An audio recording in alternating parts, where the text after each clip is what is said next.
అప్పుల బాధలు వెంటాడుతున్నాయా? అయితే 6 జేవిఆర్ వారి జాతిరత్నాలు ధరించండి. హాయ్, వెల్కమ్ టు మనం టీవీ. నేను మీ మనోజ్.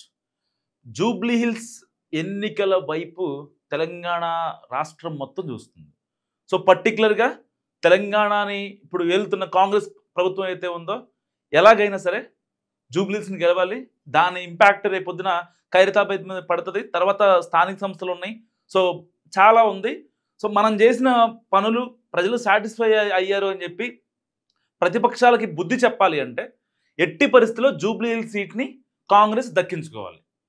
ఇటు బీఆర్ఎస్ కూడా సింపతి వర్కౌట్ అవుతుంది అని ఒక యాంగిల్లో, లేదు కాంగ్రెస్ గవర్నమెంట్ మీద కొంచెం ప్రజల్లో ఒక వ్యతిరేకత ఉంది, వాళ్ళు ఇచ్చిన హామీలు ఏం చేయలేదు అనేది ప్రజల్లో తీసుకెళ్తున్నారు ప్రతిపక్ష పార్టీ నాయకులు. లైక్ కేటీఆర్ గారు కావచ్చు, హరీష్ రావు గారు కావచ్చు. సో ఇలాంటి నేపథ్యంలో వీళ్ళు ప్రతిపక్షాలు అంటే కౌంటర్స్, ఎన్కౌంటర్స్ ఇంత జరుగుతున్న నేపథ్యంలో బీజేపీ మాత్రం సైలెంట్గా ఉంది. సో ఇన్నాళ్ళు అంటే వాళ్ళు వీళ్ళు కీర్తిరెడ్డి, పద్మ, ఇంకా లంకల దీపక్ రెడ్డి వీళ్ళంతా ఉన్నారు. సో ఎవరినొకరు ఫైనల్ చేస్తారు అనే ఒక ఇదిలో బీజేపీ ఆస్పిరెంట్స్ కూడా ఉన్నారు పాపం. వాళ్ళు కూడా అంటే గ్రౌండ్ లెవెల్లో తిరగాల వద్దా అనే కన్ఫ్యూజను, డబ్బులు బయటికి తీయాలా లేదా అనే కన్ఫ్యూజను ఏ ఆస్పిరెంట్స్కైనా ఉంటుంది. సో ఇప్పటికే కీర్తిరెడ్డి 2-3 సార్లు చెప్పారు చిట్ చాట్లో, నాకు ఇస్తే నేను గెలిపిస్తాను, లాస్ట్ టైం కూడా నేను తిరిగా, సో లంకల దీపక్ రెడ్డికి ఇచ్చినా సరే పార్టీని నేను గెలిపిస్తా అని చెప్తున్నారు. సో పద్మ కూడా యాక్టివ్గా ఉన్నారు. మరి కిషన్ రెడ్డి ఎవరికి ఇస్తారు అనేది ఇక్కడ చాలా కీలకంగా మారింది బీజేపీ విషయంలో. పర్టికులర్గా ధర్మపురి అరవింద్ని అడిగినా, వేరే వాళ్ళని అడిగినా సో ఆ కాన్సెన్సీ నాది కాదు, అది లోక్సభ సికింద్రాబాద్ కిషన్ రెడ్డి గారు. సో కిషన్ రెడ్డి గారి ఫైనల్ డెసిషన్, ఎవరిని కూడా అడగాల్సిన అవసరం లేదంటూ కూడా ధర్మపురి అరవింద్ గారు చెప్పిన సంగతి. ఇలాంటి నేపథ్యంలో ఇప్పుడు ఒక్కసారిగా రాజాసింగ్ బాంబు పేల్చారు, నన్ను నా జిల్లాని వేరు చేశారు, జూబ్లీ హిల్స్లో ఎందుకు బీజేపీ అభ్యర్థిని ఫైనల్ చేయలేదంటూ ఆయన మాట్లాడుతున్న తీరు మరోసారి టార్గెట్ కిషన్ రెడ్డిగా వ్యాఖ్యలు చేశారు రాజాసింగ్. సో రాజాసింగ్ అని గట్టిగా వచ్చి అంటే మాట్లాడితే అంటే ఇంపాక్ట్ ఏమన్నా ఉండదా పక్కన పెడితే, నిజంగా రాజాసింగ్ మాట్లాడిన మాట వెనకాల ఒక అర్థం పర్థం ఉంది. అదేంటంటే ఆయన ఏమంటారు, ఎంఐఎంకి ఇక్కడ టికెట్ లేదు, సో వాళ్ళు కూడా పెద్దగా పోటీ చేయట్లేదు, ఇప్పుడు మేము ఇక్కడ బీజేపీ కూడా ఒక అభ్యర్థిని ఫైనల్ చేయకపోతే ఎలాంటి సిచ్యువేషన్, ప్రజలకి ఏం సమాధానం ఇస్తామనే మాట మాట్లాడారు రాజాసింగ్. నిజంగా ఒక రకంగా బీజేపీకి అభ్యర్థులు లేరా అంటే లేరని కాదు, ఆల్రెడీ ఉన్నారు. సో వాళ్ళు కూడా ఫినాన్షియల్గా మంచి సెటిల్డ్ అయిన పర్సన్సే. బై ఎలక్షన్ అంటేనే, ఉప ఎన్నిక అంటేనే డబ్బులు కాబట్టి, సో డబ్బులు ఎవరైతే ఖర్చు పెట్టగలరో వాళ్ళకి ఇద్దామనే ఊపులో ఉంది బీజేపీ. మరి ఆ అభ్యర్థిని ఫైనల్ చేసుంటే ఇవాళ పార్టీ మీద గురుగా ఉండి కిషన్ రెడ్డి మీద ఎప్పుడు రాళ్ళేద్దామా అనుకున్న రాజాసింగ్ లాంటి వాళ్లకు నిజంగా బుద్ధి చెప్పినట్టే కదా. వాళ్ళకి మాట్లాడే ఒక రైట్ ఉండేది కాదు, ఆ లీనియన్స్ ఇచ్చేది కాదు, ఆ లూప్ ఇచ్చేవాళ్ళు కాదు. మరి ఇవాళ పార్టీ అభ్యర్థిని ఫైనల్ చేయకుండా ఎందుకు బీజేపీలో ఇంకా గ్రూపు తగాదాలు కావచ్చు, లేకపోతే టార్గెట్ పెద్దోళ్ళని చేయడం కావచ్చు.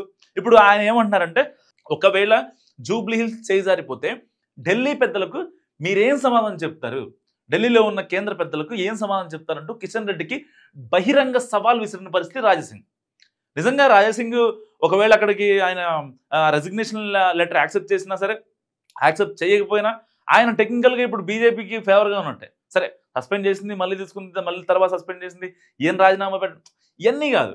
టెక్నికల్గా వాళ్ళు ఆ పర్సన్ని, ఆ ఫిగర్ని బీజేపీ పెద్దలు కోరుకుంటారు. ఇక్కడ రాష్ట్ర నాయకులతో కొంచెం విభేదాలు ఉండొచ్చు, లేదా ఈయనే గట్టిగా మాట్లాడి ఉండొచ్చు, ఇంకెవరు లైక్ బండి సంజయ్ కావచ్చు, కిషన్ రెడ్డి కావచ్చు, ఇంకొక ఈటలు కావచ్చు, ఎవరైనా సరే కూడా రాజాసింగ్ని అనాలంటే కొంచెం భయపడతారు.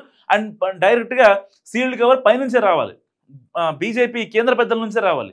సో అంతేగాని ఇక్కడున్న రాష్ట్ర నాయకులు ఎవరైతే ఉంటారో వాళ్ళెవరూ కూడా మాట్లాడిన పరిస్థితి. కానీ ఇప్పుడు రాజాసింగ్ మాట్లాడి నిజంగా ఒక బీజేపీ కార్యకర్తని ఇప్పుడు ఆలోచించేలా చేస్తున్నాయి. నిజంగా కదా. మరి ఓ పక్క బీఆర్ఎస్, ఓ పక్క కాంగ్రెస్ జూబ్లీ హిల్స్ ని ప్రతిష్టాత్మకంగా తీసుకొని జనాల్లోకి వెళ్తున్నాయి. బీఆర్ఎస్ బహిరంగ సభలు పెడుతుంది, కాంగ్రెస్ ప్రచారం స్టార్ట్ చేసింది. బీజేపీ నాయకులు ఎందుకు పెట్టట్లేదు, ఎవరికి ఫేవర్ చేద్దామని చెప్పి మీరు అభ్యర్థిని ఫైనల్ చేయట్లేదు అనేది ఇప్పుడు రాజాసింగ్ కొత్తగా తెరపైకి తెచ్చారు. నిజంగా ఆయన అన్న తర్వాత చాలా మందిలో ఒక ఆలోచన స్టార్ట్ అయింది. ఎందుకు నిజంగానే అక్కడ బీజేపీ అభ్యర్థి విషయంలో ఎందుకు సైలెంట్గా ఉన్నారు? ఆల్రెడీ ఆ ఆస్పిరెంట్స్ చాలా మంది ఉన్నారు. వాళ్ళల్లో ఎవరినో ఒకరిని బీజేపీ ఆల్రెడీ ఇప్పటికీ ఇంటర్నల్ సర్వే చేసింది. ఎవరైతే ఆస్పిరెంట్స్ ఉన్నారో వాళ్ళంతా కూడా వాళ్ళు ఇంటర్నల్గా సర్వే చేయించుకున్నారు. సో దానికి తగ్గట్టుగా వాళ్ళు ముందుకెళ్తున్న పరిస్థితి. వాళ్ళలో ఎవరినో ఒకళ్ళని ఫైనల్ చేస్తే ఎలాంటి ఇబ్బంది ఉండేది కాదు. కేవలం ఇక్కడ ఏదో ఎలగత మఫ్లే జరుగుతుంది ఎంఐఎంకి, ఇటు బీజేపీకి. సో ఏదో ఒక పార్టీకి వీళ్ళు ఫేవర్ చెయ్యాలి, అది బీఆర్ఎస్ఆ లేకపోతే కాంగ్రెస్కా అన్న అనుమానాన్ని రేకెత్తించారు రాజాసింగ్. నిజంగా ఇప్పుడు ఆయన మాటలు నిజంగా తెలంగాణలో చాలా హాట్ టాపిక్ అవుతున్నాయి. ఎట్టి పరిస్థితుల్లో బీజేపీని అక్కడ జీరో చెయ్యాలి అనేది ఇక్కడ రాష్ట్ర నాయకులు ఎవరైతే ఉన్నారో వాళ్ళంతా ఆలోచిస్తున్నారు అన్నది ఇండైరెక్ట్ గా రాజాసింగ్ వర్షన్. సో కొన్ని మాటలు డైరెక్ట్ గా అనలేకపోవచ్చు రాజాసింగ్, బట్ అన్నంత పని చేస్తాడు. సో ఎవరికి తగలాలో వాళ్ళకి తగిలేలాగే చాలా గట్టిగా టార్గెట్ చేశాడు కిషన్ రెడ్డిని. సో నిజంగా ఇక్కడ బీజేపీది ఏదన్నా వైఫల్యం ఉందా అంటే, అక్కడ అంటే యుద్ధంలో బ్యాటిల్ చేయకుండానే మనం వెన్ను చూపించకూడదు కదా. సో ఇక్కడ వెన్ను చూపిస్తున్న పరిస్థితి బీజేపీ. ఎందుకు వెన్ను చూపిస్తుంది? కనీసం అభ్యర్థిని ఫైనల్ చేయకుండా అక్కడ అంటే రెండు పోటాపోటీ పార్టీలకి, లైక్ బీఆర్ఎస్ కావచ్చు, కాంగ్రెస్ కావచ్చు, ఈ రెండు పార్టీలకి మేము బరిలో లేము, బరిలో దిగుతామో లేమో అనే కన్ఫ్యూజన్ జనాల్లోకి ఆ పార్టీలకి ఇచ్చారంటే, వాళ్ళు విసిరే విమర్శనాస్త్రాలు కావచ్చు, వాళ్ళు అనే మాటలు కావచ్చు, రేపొద్దున ఏదో ఒక మీరు ఆస్పిరెంట్కి టికెట్ ఇచ్చిన తర్వాత ఆ ఆస్పిరెంట్ జనాల్లోకి వెళ్ళి మీరు మొన్నటిదాకా మాట్లాడలేదు, లేకపోతే సైలెంట్గా ఉన్నారు, మీ పార్టీ అసలు ఇది అది అని చెప్పి మాట్లాడితే అక్కడున్న ఓటర్లు, అక్కడున్న ఆస్పిరెంట్స్ కనీసం మొహం కూడా చూపించుకోలేని పరిస్థితి వస్తుంది జనాలకి. సో ఎందుకు ఈ తాత్సారం జరుగుతుందని చెప్పి ఇలాంటి వాళ్ళు మాట్లాడినా కూడా ఈ బీజేపీ నాయకులు మాట్లాడిన పరిస్థితి. Jubilee hills BJP MLA ticket ఎవరికి ఇస్తారు? మీరు ఏమనుకుంటున్నారో మస్తు కామెంట్ చేయండి. చూస్తున్నాండి మనం టీవీ.